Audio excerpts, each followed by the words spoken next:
Hi, I'm Glenn Deckhazer, Global Principal Technologist at Equinix.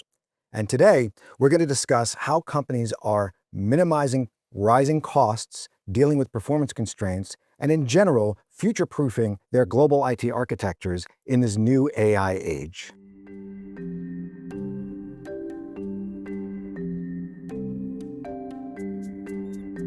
Do you remember cloud first?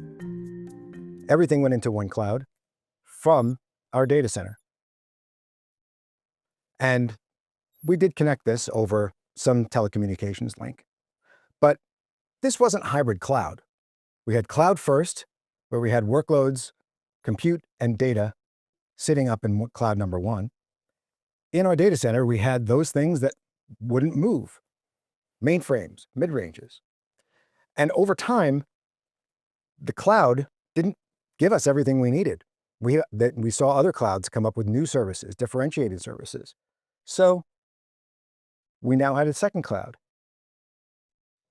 And now we have workloads running in 3 places. This is not hybrid cloud. This is multiple locations running workloads. And this gets more complex as you go and seek more differentiated services that your first cloud provider couldn't provide.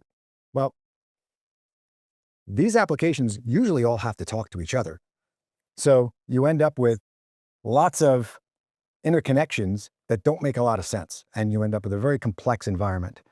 This is made multiple times worse when you start looking at neoclouds and the age of AI, because the cloud providers may not be able to provide you with the GPU services that you need to affect the AI outcomes that management is demanding.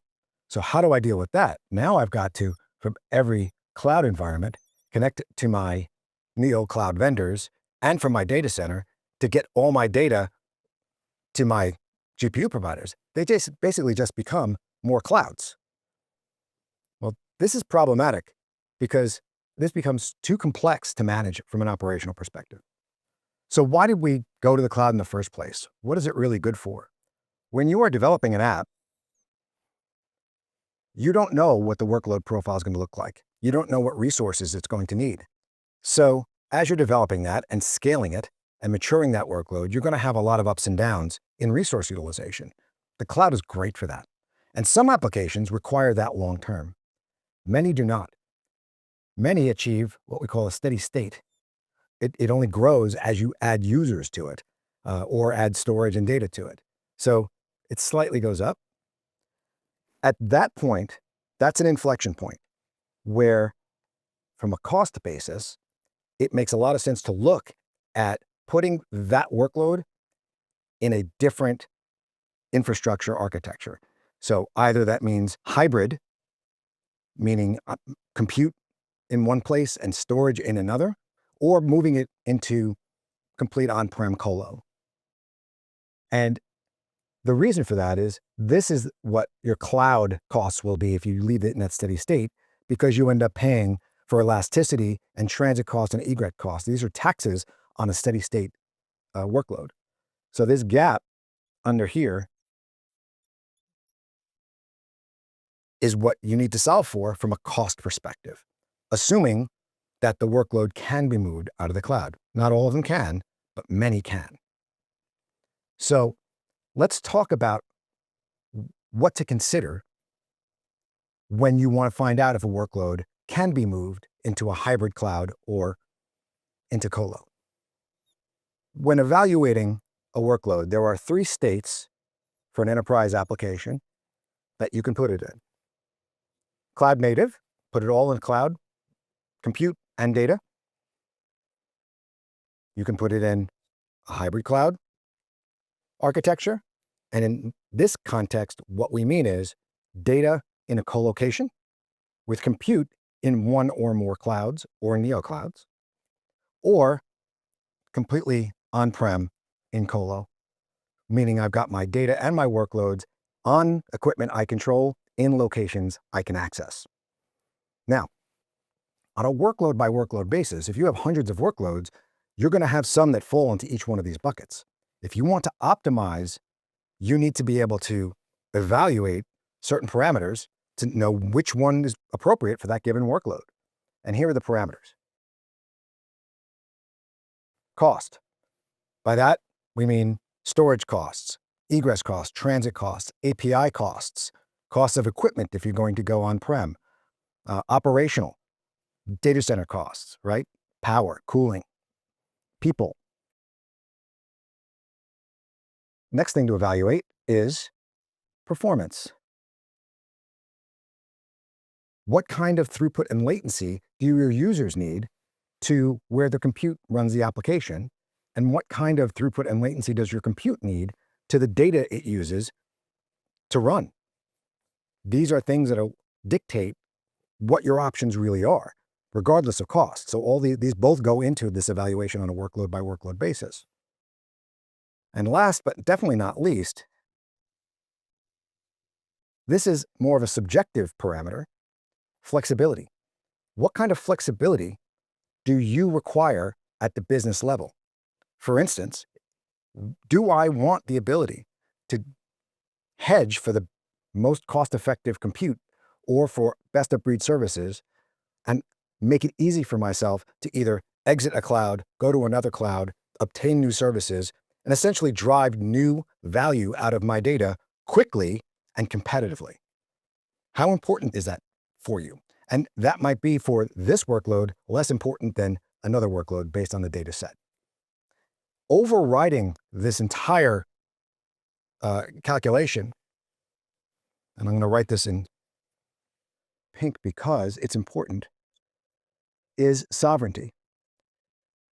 Sovereignty can override any of these calculations, because if I need to have data in a certain spot, it can't move out of a certain region or place. That is going to drive an architecture like this in different ways. And sovereignty is becoming much more important over the last couple of years. All of this will result in your decision. So now we're going to discuss what this means in a modern architecture. Let's talk about a global organization working in one of its three regions.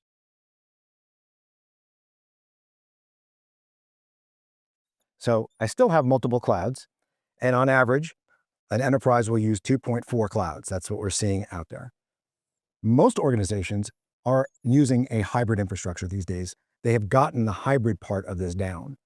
And the way they do that is at Equinix, we use something called Fabric Cloud Router.